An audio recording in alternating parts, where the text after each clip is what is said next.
네, 안녕하십니까. 2017 카오스 봄 정기 강연 물질에서 생명으로에 오신 여러분 진심으로 환영합니다.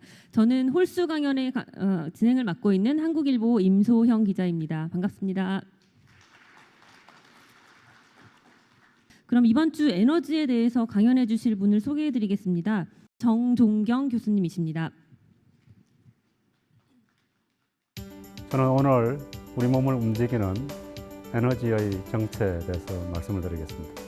크게 두 가지 주제가 있는데요. 우리 몸을 움직이는 에너지인 ATP의 정체가 무엇이고, 구조가 무엇이고, 기능이 무엇이고, 그리고 그 중요성이 무엇인지에 대해서 먼저 설명을 드리고요. 두 번째는 실제 우리 몸이 우리가 먹는 음식으로부터 이 에너지인 ATP를 어떻게 만드는지에 관해서 말씀을 드리겠습니다.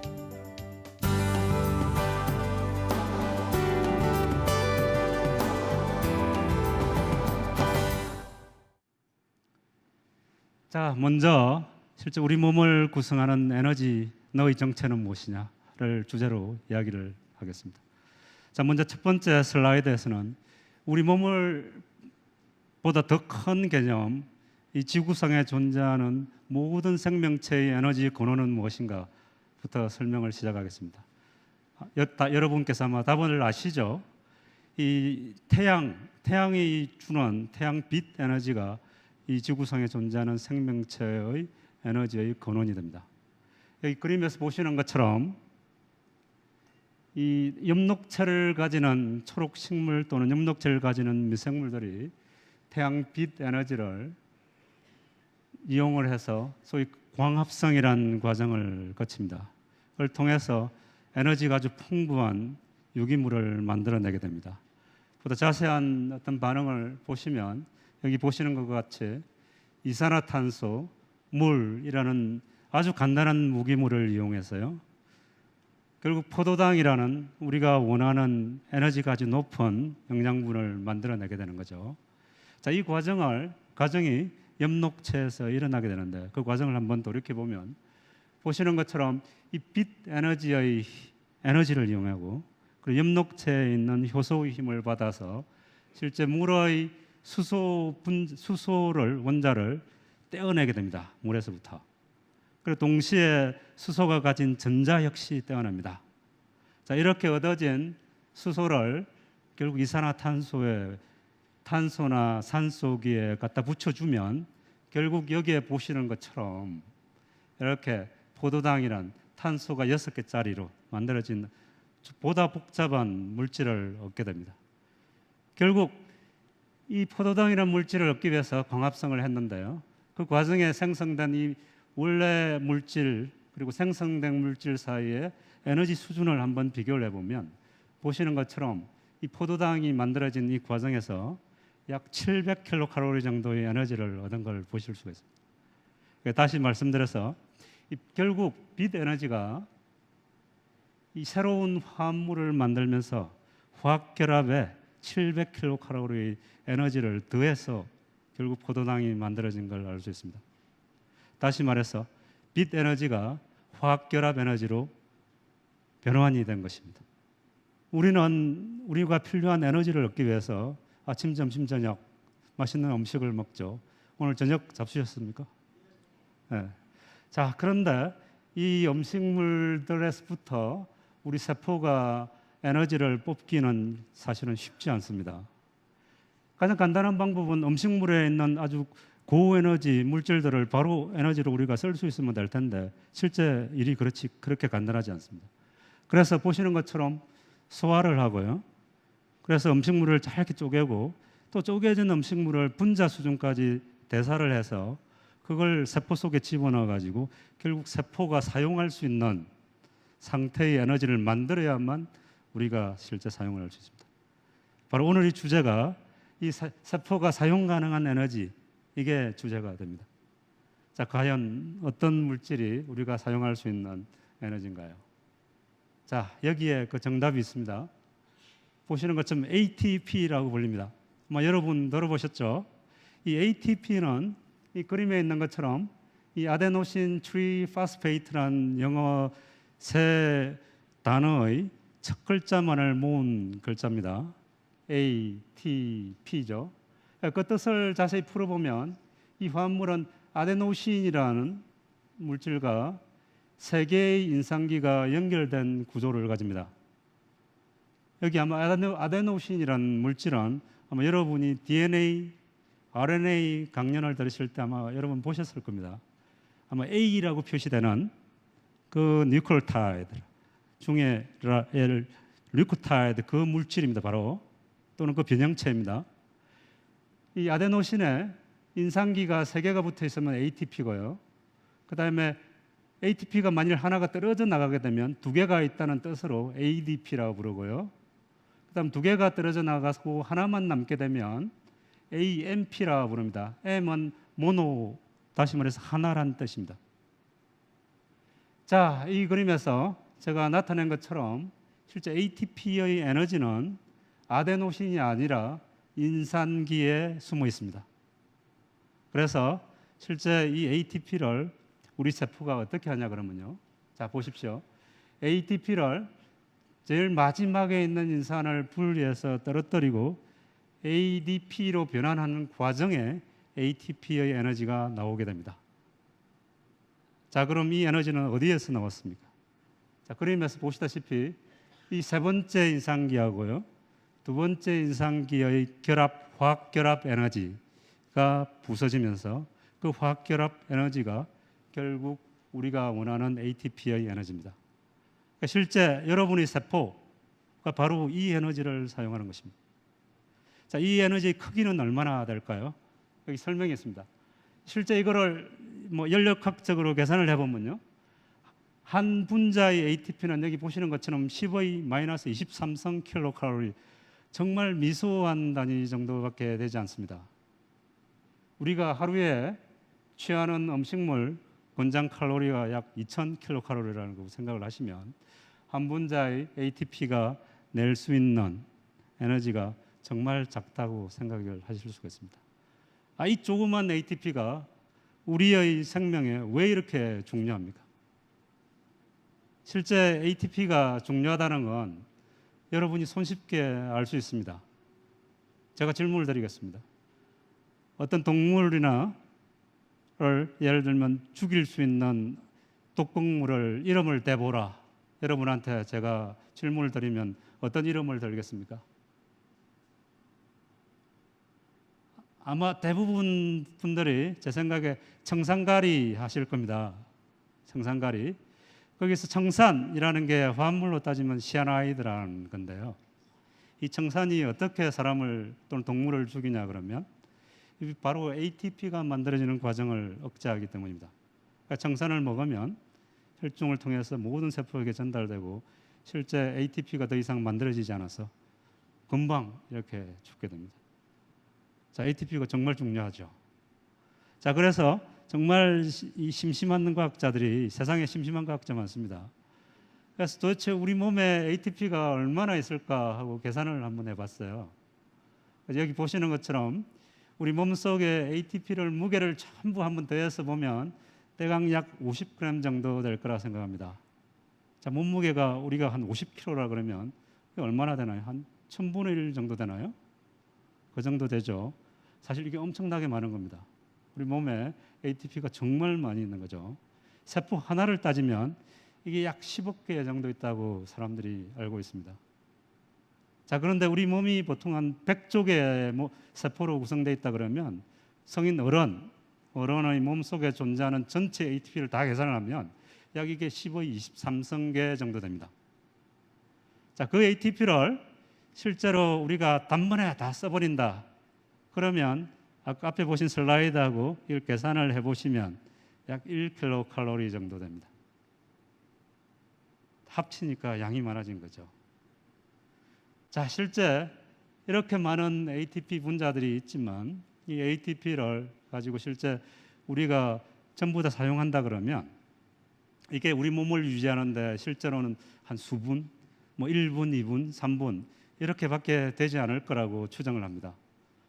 그건 쉽게 그게 맞다고 동의할 수 있습니다. 왜 그러냐 그러면 청산가리를 동물에게 먹이면 실제로 수분 만에 죽지 않습니까? 그걸 보면 우리가 짐작을 실제 그렇게 할 수가 있죠. 자, 그리고 그 말을 거꾸로 또 뒤집어 놓고 생각을 하면 이 동물이 또는 인간이 살아가기 위해서는 끊임없이 새로운 ATP가 공급이 되어야 되는 상황이 만들어집니다. 자, 우리가 왜 아침, 점심, 저녁 밥을 먹는지 아시겠죠? 우리 세포가 끊임없이 ATP를 만들어서 우리 생명 현상을 유지해야 되기 때문일 것입니다. 자, 그다음 질문인데, 왜 그런데 우리가 하필 이 ATP라는 물질을 우리의 에너지, 세포의 에너지로 사용하게 되었을까요? 어떻게 보면 좀 철학적인 질문입니다. 답이 없을 수도 있습니다. 그런데 아마 첫 번째 답변, 제가 생각해 볼 수 있는 거로는 아마도 이 ATP가 우리 몸속에 정말 많기 때문이지 않을까, 그런 생각이 듭니다. 실제로 ATP는 중요한 어떤 역할을 많이 합니다. 아까 말씀드렸듯이 DNA 만들 때도 사용하고요. 그리고 약간 고쳐서 DNA 만들 때 사용하고요. 그리고 RNA 만들 때도 사용을 하고요. 그리고 여기 보시는 것처럼 가장 중요한 어떤 세포의 에너지를 전달하는, 보유하는 그런 물질로도 사용이 됩니다. 금방 쉽게 구할 수 있는 거죠. 그리고 또 두 번째, 이 그림을 보고 제가 설명을 조금 드리면, 이 ATP가 ADP로 인산 하나가 분해돼서 떨어짐으로써 세포가 사용할 수 있는 에너지가 만들어진다고 말씀을 드렸는데, 이 재밌는 건 세포가 이 ADP를 그냥 버리는 게 아니고요. 앞으로 우리가 배울 강연을 들을 내용에 따르면 이 ADP를 다시 ATP로 리사이클링을 할 수 있습니다. 재생이 가능한 겁니다.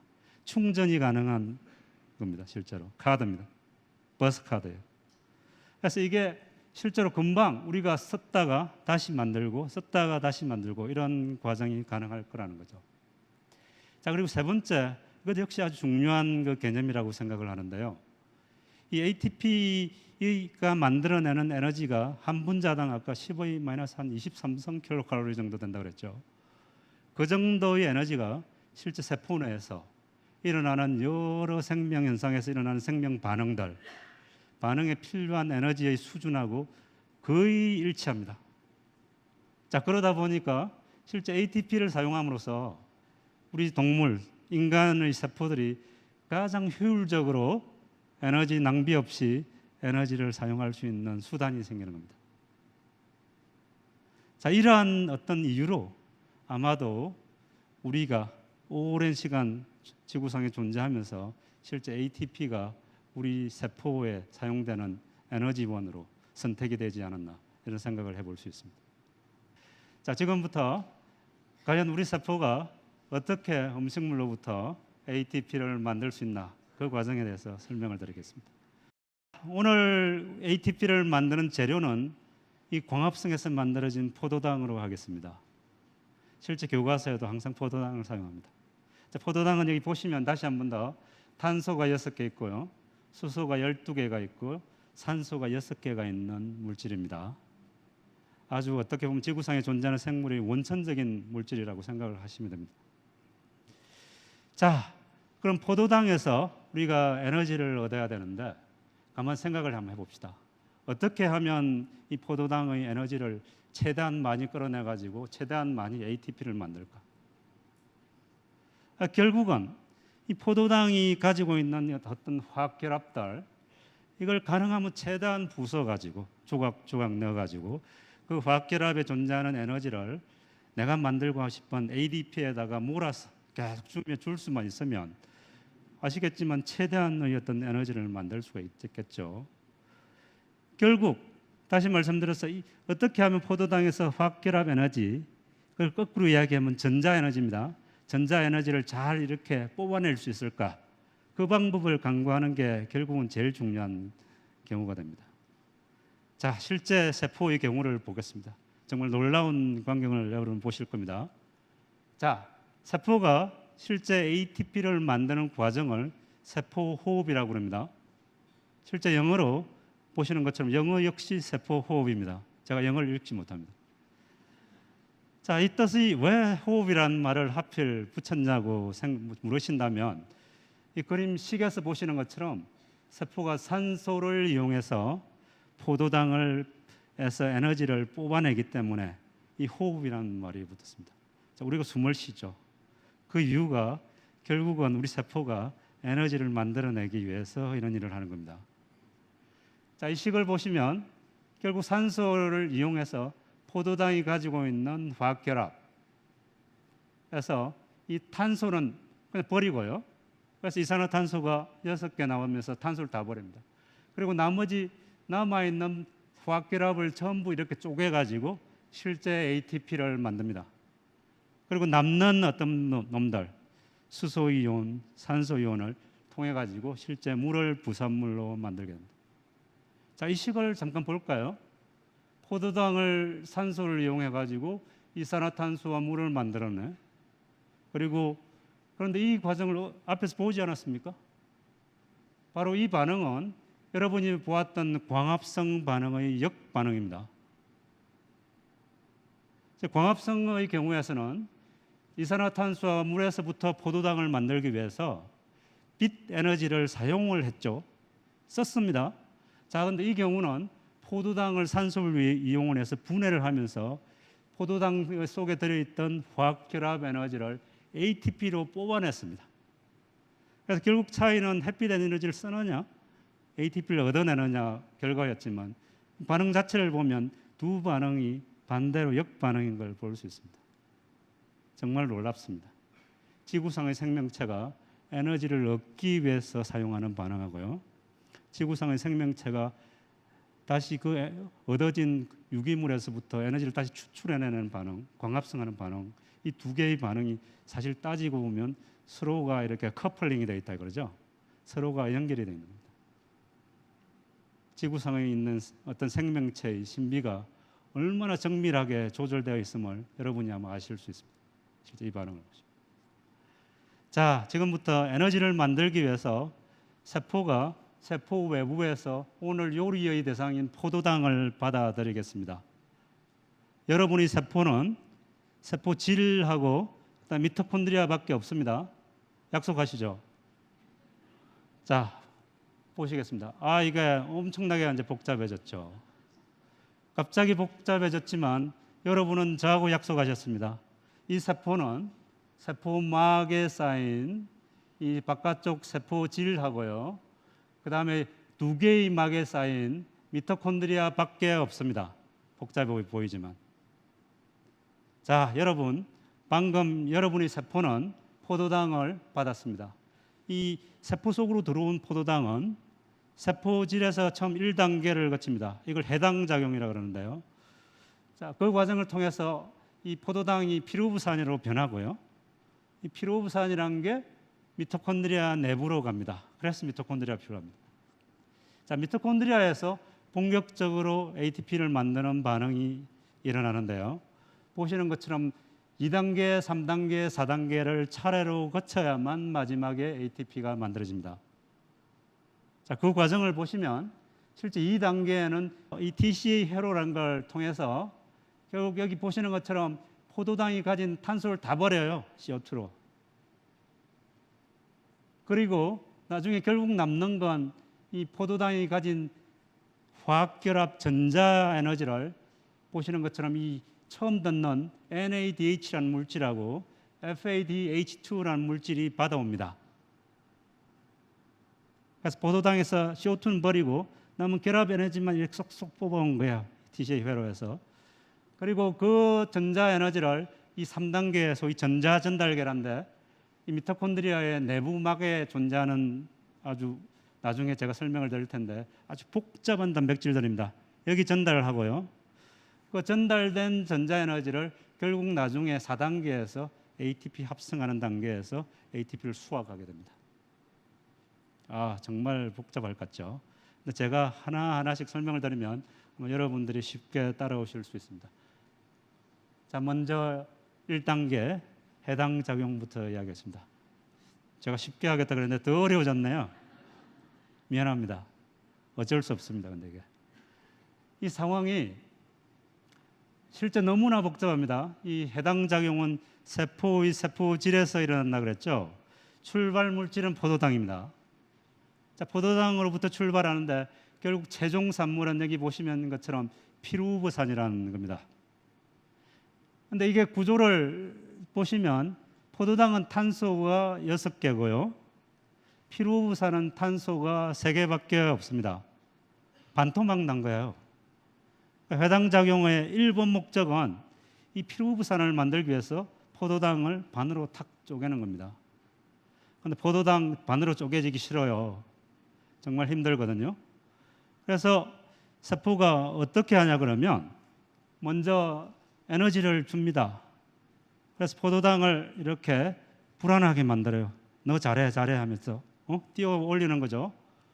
그래서 두 개의 ATP를 사용해 가지고 불안한 모양의 포도당을 만들어 놓거든요. 그리고 나서는 아주 특이한 효소 이동을 받아서 실제 포도당을 반으로 탁 쪼갭니다. 여기 보시면 4번 스텝에서 5번 스텝으로 이렇게 넘어가면서 6개짜리 탄소를 가진 화합물이 3개짜리로 어느덧 변해 있는 걸 보실 수가 있습니다. 자, 이제 어려운 일을 지났으니까 세포가 최대한 이 포도당을 요리해서 에너지를 뽑아야죠. 실제 그런 일이 벌어집니다. 이 불안해하는 포도당 조각을 해서 먼저 전자를 뜯어내요. 수소와 전자를 뜯어내서 NADH라는 걸 만들고요. 나중에 제가 다시 설명드릴 겁니다. 따라오십시오. 그리고 나머지 처음 ATP를 2개나 투자를 했죠. 포도당을 반을 쪼갠다고. 세포가 보통 사람이 아닙니다. 보통 세포가 아닙니다. 제가 말씀을 잘못 드렸군요. 2개를 줬으니까 이제 이자까지 받아가지고 실제는 4개를 뽑아냅니다. 보십시오. 이 3개짜리 하나에서부터 ATP 하나 뽑아내고요. 또 하나 뽑아내고요. 그럼 나머지 반 3개짜리가 남았죠. 그놈을 통과시키면서 NADH 하나를 뽑아내고요. ATP 또 하나 뽑아내고요. ATP 또 하나 뽑아내요. 자, 그래서 결과적으로 세포질에서 일어난 해당 작용을 통해서 이 포도당은 2개의 피루부산을 만들고요. 그 다음에 2개의 ATP를 실제 네트로 가집니다. 원래는 4개를 만들었는데 원래 2개를 줬잖아요. 그러니까 이자로 받은 2개만 남아있죠. 2개를. 그 다음에 실제 이 포도당이 가졌던 아주 에너지가 높은 전자 에너지를 NADH라는 형태로 2개를 가집니다. 자, 왜 굳이 아까 미토콘드리아가 대부분의 에너지를 얻는 일을 한다 그랬는데 이 세포질에서 이렇게 어려운 일을 할까요? 보시는 것처럼 답이 있습니다. 미토콘드리아가 포도당을 사용할 수가 없습니다. 피루부산으로 만들어져야만 사용을 할 수 있습니다.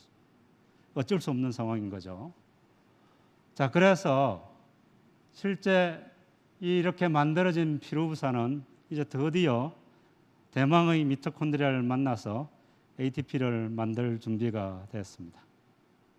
자, 그럼 미토콘드리아로 피루부산이 갈 텐데 이 도대체 미토콘드리아가 뭐기에 이렇게 에너지를 만드는가를 알아야 되니 미토콘드리아에 대해서 공부를 먼저 하겠습니다. 자, 미토콘드리아 하나를 제가 들어서 이 화면에 보여드리고 있습니다. 보시는 것처럼 이 미토콘드리아 모양은 어떤 때는 이렇게 길쭉한 공처럼 생기고요. 어떤 때 경우에 따라 막 공이 여러 개 연결된 실처럼 생기고 이게 모양이 변합니다. 세포의 상태에 따라서. 자, 그런데 일반적으로 미토콘드리아 공부하기 쉽게 이렇게 생겼다고 하고요. 보시면 미토콘드리아는 되게 독특한 세포 소기관입니다. 여러분, DNA는 세포 속에 어디에 있습니까? 핵 속에 있죠. 근데 미토콘드리아의 제일 안쪽에 보시면 DNA가 있습니다. 미토콘드리아 자기 DNA가 있습니다.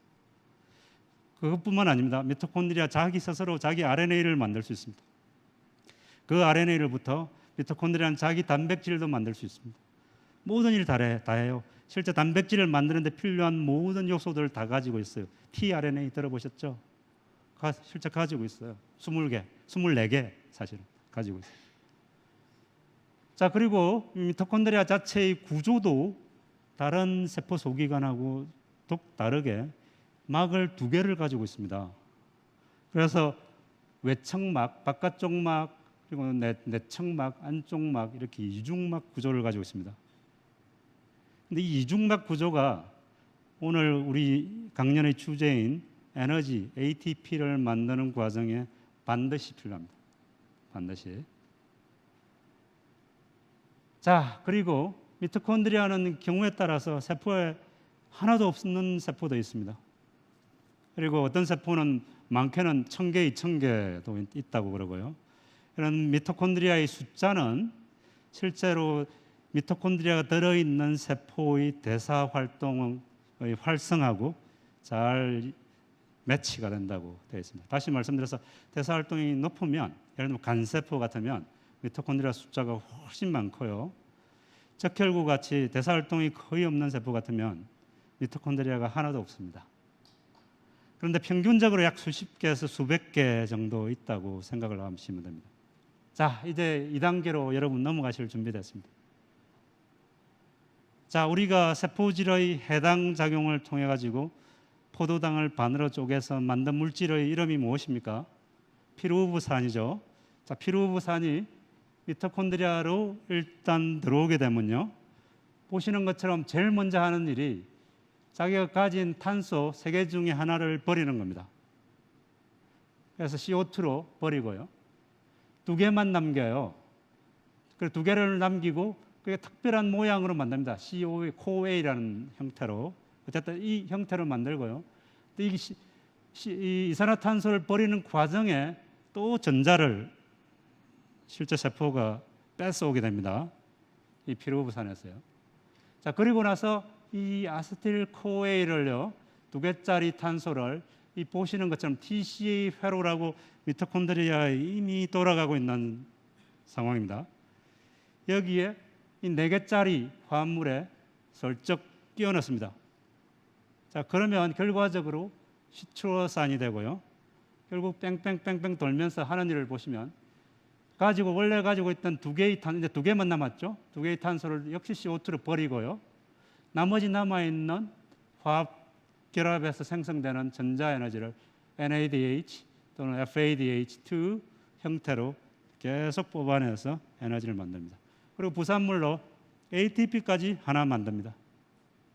자, 포도당은 피루부산을 2개를 만드니까 피루부산이 한 번 돌면서 완전히 없어져 버리고요. 또 다른 피루부산이 한 번 돌면 또 완전히 없습니다. 결국 하나의 포도당은 TCA 회로를 이렇게 2번 뺑뺑 돌고는 결국은 우리가 원하는 어떤 목적을 달성하게 됩니다. 자, 이제 결국 우리가 제가 말씀드렸던 것처럼 포도당을 다 분해시켜서 조각조각 냈죠. 자, 결국은 이제 ATP를 만들어야 되는 단계입니다. 그죠? 자, 보시는 것처럼 이게 불행인가 다행인가 사실은 헷갈릴 수 있는데 NADH가 가진 전자에너지는 보시는 것처럼 약 25kcal 정도 됩니다. ATP의 경우에 1몰이라는 게 6 곱하기 15의 23성계의 ATP를 다 모아놨을 때 그때 약 7kcal 정도 됩니다. 둘이를 실제 에너지 수준을 비교를 하면 얘는 예를 들어 금덩어리고 얘는 금으로 만든 그냥 금화예요. 실제로 적어도 3배 이상 NADH가 에너지를 많이 가진 걸 알 수 있습니다. 자, 여러분 택시를 타고 간다 생각합시다. 택시비가 3,000원 나왔네요. 자, 그런데 지갑을 여니까 10만 원짜리 수표, 100만 원짜리 수표밖에 없네요. 자, 기사님이 좋아하시겠습니까? 안 되죠. 자, 그러면 당연히 자기가 사용하는 에너지의 양에 걸맞는 수준으로 돈을 바꿔야 될 겁니다. 자, 이제 그 과정이 필요합니다. 그게 바로 실제로 이 3단계 미토콘드리아에서 이루어지는 단계입니다. 자, 이 단계의 이름은 정말 무슨 미래 세계에서 오는 그런 이름입니다. 보시면 이름이 뭐냐 그러면 전자전달계예요. 자, 이 말을 보시면 아시겠지만 결국 NADH나 FADH2가 가진 전자를 전달하는 과정으로 이해를 아마 하실 텐데 실제 그 일이 어디에서 일어나냐 그러면 여기 보시는 것처럼 미토콘드리아의 안쪽 내척막에서 발생을 합니다. 그래서 제가 아까 말씀드린 것처럼 미토콘드리아가 이중막을 가지는데 외척막, 내척막이 반드시 필요하다고 말씀드린 그 까닭 중에 하나가 됩니다. 자, 전자전달계를 설명을 드리겠습니다. 이름도 참 신기하지만 실제 전자전달계란 걸 구성하는 단백질은 정말 복잡하고 구조도 이해하기 힘든 구조를 가지고 있습니다. 보시는 것처럼 이 복합체 1, 컴플렉스 1이라는 단백질 복합체가 하나 있고요. 그다음 컴플렉스 2라는 단백질 복합체가 이 막에 역시 존재를 하고요. 그다음 Q라는 또 단백질이 존재를 하고요. 그다음 복합체 컴플렉스 3라는 또 여러 단백질이 모여 있는 복합체가 존재를 하고요. 그다음 사이토크롬 C라는 또 단백질이 존재를 하고요. 복합체 컴플렉스 4라는 단백질이 존재를 합니다. 이 모든 게 다 있어야만 이 전자전달계는 정상적으로 작동을 합니다. 정말 엄청난 복잡한 상황인 거죠. 왜 도대체 이 세포가 ATP가 물론 중요하지만 그 ATP 만들기 위해서 이런 복잡한 상황을 만들었냐? 그걸 제가 설명을 좀 드리겠습니다. 이 그림에 보시면 NADH는 자기가 가진 전자 두 개를 컴플렉스 1에 줍니다. 그리고 그 전자는 화살표를 따라가 보면 최종적으로 산소에게 전달되어 가지고 산소가 미토콘드리아에 있는 수소 이온하고 전자를 합쳐 가지고 물을 만들게 됩니다. 바로 앞에 분해 과정의 결과물을 만들어지는 물이 이렇게 만들어지는 겁니다. 부산물이. 자, 그러면 전자전달계가 결국 이 과정을 쭉 거쳐서 산소를 만나게 되는데 그 과정이 왜 필요하냐 이거죠. 자, 그 설명이 이 슬라이드에 있습니다. 제가 앞서 말씀드린 것처럼 NADH가 가진 전자에너지는 금덩어리입니다. 너무 커요. 그걸 사용하기 할 수가 없네요. ATP 만드는데 너무나 에너지 손실이 크네요. 자, 그러면 어떻게 하겠습니까? 그걸 쪼개야죠. 에너지를 ATP 만들 수 있는 만큼만 착착착 쪼갤 수 있으면 되는데 그 과정을 결국 이 전자전달계가 하게 됩니다. 자, 보시는 것처럼 NAD가 가진 전자의 에너지는 약 25kcal 정도입니다. 그 에너지를 실제 컴플렉스 1이 Q라는 단백질을 전달할 때 약 5kcal 정도 이상, 6kcal 정도를 뽑아 써버립니다. 자, 그리고 나머지 Q가 컴플렉스 3로 전달할 때 또 한 2, 3kcal를 써버려요. 이건 사실은 손실이에요. 그 다음에 컴플렉스 3가 자기 또 C라는 단백질을 전달할 때 5kcal 정도를 역시 씁니다. 그리고 나머지 C도 약간 손실이 있고요. 그다음 컴플렉스 4가 산소에 전달할 때 약 10kcal 정도의 전자 에너지를 씁니다. 자, 그러면 이제 남은 전자는 아이고 에너지가 텅텅 비었네요. 자, 그러면 버려야죠. 산소한테 줘버립니다. 그래서 물이 만들어지게 됩니다. 자, 이 과정을 통해서 결국 NADH가 가진 화학결합 에너지, 전자 에너지 25kcal를 잘게 이렇게 적어도 세 토막을 냈습니다. 그죠? 자, 그럼 이 에너지를 가지고 어떻게 무슨 짓을 할까? 정말 신기한 짓을 합니다. 이해가 되지 않는 일을 실제로 우리 미토콘드리아는 합니다. 보십시오. 실제 컴플렉스 1은 자기가 뽑아낸 에너지를 이용해 가지고 미토콘드리아 내부로부터 4개의 수소 이온을 미토콘드리아의 외척막과 내척막 사이로 옮깁니다. 아니, 그 힘들게 뽑은 에너지를 가지고 왜 이런 짓을 합니까? 컴플렉스 3하고 컴플렉스 4도 마찬가지입니다. 놀랍게도. 보시는 것처럼 뽑아낸 에너지를 이용해 가지고 4개의 수소 이온을 옮기고요. 내부에서 막 공간으로. 또 컴플렉스 4도 내부에서 막 공간으로 2개의 수소 이온을 옮깁니다. 그래서 결과적으로 NADH가 자기 전자 에너지를 내놓으면 막 공간으로 내부에 있던 10개의 수소 이온이 이동을 하게 되었습니다. 정말 신기하네요. 왜 이런 짓을 할까요? 자, 결과적으로 그럼 어떤 일이 만들어지겠습니까?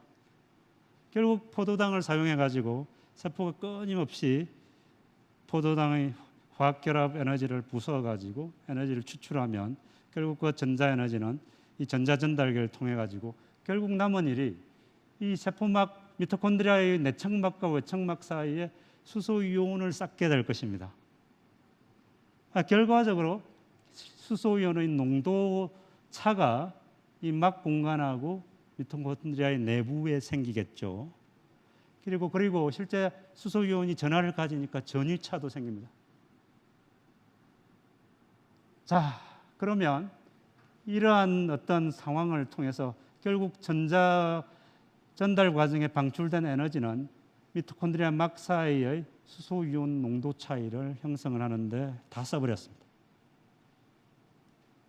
자, 이게 무엇하고 비슷합니까? 여러분, 이쪽 사진을 보시겠습니까? 여러분이 어디 강원도 가서 소양강 댐에 가면 이 댐을 중심으로 높은 고도에는 호수를 만들어서 물을 가득 모아놓고요. 그래서 실제 전기가 필요하면 그 물을 여기 보시는 것처럼 낙차를 이용해서 물을 흘려보냅니다. 그리고 아래쪽에 실제 물에서 돌아가는 수차가 돌면서 전기를 만들어내는 거죠. 어떻게 보면 이 미토콘드리아가 실제로 이 미토콘드리아 막 사이 공간에 수소 이온을 쌓은 것은 마치 미토콘드리아 내막을 중심으로 이게 댐 역할을 하는 거죠. 댐을 중심으로 이렇게 수소 이온이라는 수차를 결국은 만들어낸 거라고, 에너지 차이를 만들어낸 거라고 생각을 하시면 됩니다. 자, 그런데 신기한 게 이제 네 번째 단계로 들어갑니다. 이 세포막이란 게, 미토콘드리아 내청막이란 게 수소 이온이 마음대로 통과를 못 합니다. 나올 때는 아까 컴플렉스 프로테인이라는 걸 통해 가지고 나왔는데 막상 미토콘드리아 내부로 들어가고 싶어도 들어가질 못해요. 오직 들어갈 수 있는 통로는 여기 보시는 것처럼 ATP 합성 효소라고 불리는 지금부터 말씀드릴 4단계에 꼭 필요한 이 효소를 통해서만 들어갈 수 있습니다.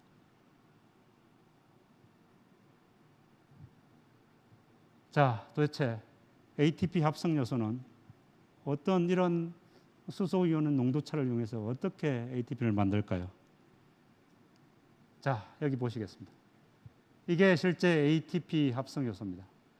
ATP 합성 요소는요, 보시는 것처럼 적어도 세 부분으로 이렇게 구성이 되어 있습니다. 이 미토콘드리아 내막에 박혀 있는 부분이고요. 실제로 ATP를 합성하는 효소 부분은 미토콘드리아 내부에 있고요. 그 두 부분은 서로 축으로 연결되어 있는 게 구조 분석 결과가 밝혀져 있습니다. 실제 그게 노벨상입니다. 1997년에. 그래서 그 과정에 재밌는 건 이 수소가 이 ATP 합성 효소를 통해서만 들어올 수 있다 그랬죠. 근데 수소가 들어와서 만나는 이 세포 내막에 존재하는 부분을 로터라 그러는데요. 그 구조가 마치 물레방아처럼 생겼습니다. 수차처럼. 그래서 수소 이온이 구멍을 통해서 하나 들어오면 예를 들어 물을 돌리는 것처럼 물레방아가 조금 돌고요. 결국 수소 이온의 9개가 이 구멍을 통해서 들어오게 되면 로터가 전체가 한 바퀴를 이렇게 돌게 되고요. 다시 말해서 이 수소 이온의 농도차, 전위차가 결국 이 효소의 수차를 돌리는 에너지로 사용을 된 거죠. 그 힘을 결국 축을 통해 가지고 ATP 합성기에 전달을 하게 되고요. ATP 합성기는 아직도 잘 모르지만 그 에너지를 사용을 해 가지고 ADP에 새로운 인상기를 붙여 가지고 ATP를 만들어냅니다. 정말 놀라운 어떤 기계입니다. 정말 우리가 볼 수 있는 마이크로 머신이 미토콘드리아 내막에 존재를 하는 거예요. 에너지를 만드는. 그래서 실제로 앞에 말씀드린 것처럼 이 로터 부분을 한 바퀴 돌리는데 계산을 해보면 약 9개의 수소 이온이 필요하고요. 그 다음에 이 3개의 수소 이온당, 그러니까 약 3분의 1 돌게 되면 ATP가 한 분자가 만들어지게 된다고 합니다. 그래서 결국 한 바퀴를 돌게 되면 3개의 ATP가 만들어지게 되죠. 그리고 최적의 상태 이 로터는 1초 200번을 돌 수 있다고 합니다. 정말 엄청난 기계죠. 그래서 그 힘을 이용하면 결국은 1초에 정말 이 영양분이 충분히 공급돼 가지고 전자가 정말 많이 공급이 돼서 수소이온이 정말 충분하다면 1초에 약 600개의 ATP를 실제 만들어낼 수 있습니다. 자, 결과적으로 앞에서 말씀드린 것처럼 우리 몸은, 우리 세포는 현상을 실제 유지하기 위해서 끊임없이 ATP를 만들어야 된다 그랬죠. 실제로 여러분 보신 미토콘드리아가 정말 그럴 정도의 효율을 가지고 있다는 걸 보실 수가 있습니다. 자, 그래서 결국 여러분 뭐 어쩔 수 없었죠. 저를 따라서 1단계, 2단계, 3단계, 4단계 다 거쳐오셨습니다. 그래서 마침내 포도당으로부터 여러분 대망의 ATP를 얻게 되었습니다. 그죠? 그래서 실제 이 과정을 통해서 우리가 먹는 음식물 속에 들어있는 영양소를 소화 대사 과정을 거쳐서 포도당을 만들고요. 궁극적으로 미토콘드리아에서 수많은 ATP를 만들어서 여러분이 생존할 수 있게 됐습니다. 이건 어느 정도의 효율이냐 그러면요. 실제 포도당이 가진 전체 에너지를 산술적으로 계산을 해가지고 보면 약 40% 정도에 해당됩니다. 그래서 우리 세포의 에너지 효율이 약 40% 정도 된다는 말입니다. 그런데 자동차, 여러분이 오늘 타고 오신 자동차가 정말 좋은 상황일 때 약 20% 정도 된다고 알려져 있습니다. 그래서 약 2배 정도 에너지를 우리가 사용하게 되는 것입니다. 그래서 실제 이 과정을 거쳐가지고 만들어진 에너지들은 우리 몸의 다양한 요소에 사용이 됩니다. 실제 말씀드린 모든 요소에 사용됩니다. 여러분이 생각하시는 모든 활동, 세포의 운동, 분열, 합성, 세포 신호 전달, 유전자 발현, 이 에너지가 없으면 여러분이 앞에도 말씀드린 것처럼 수분을 견딜 수가 없습니다.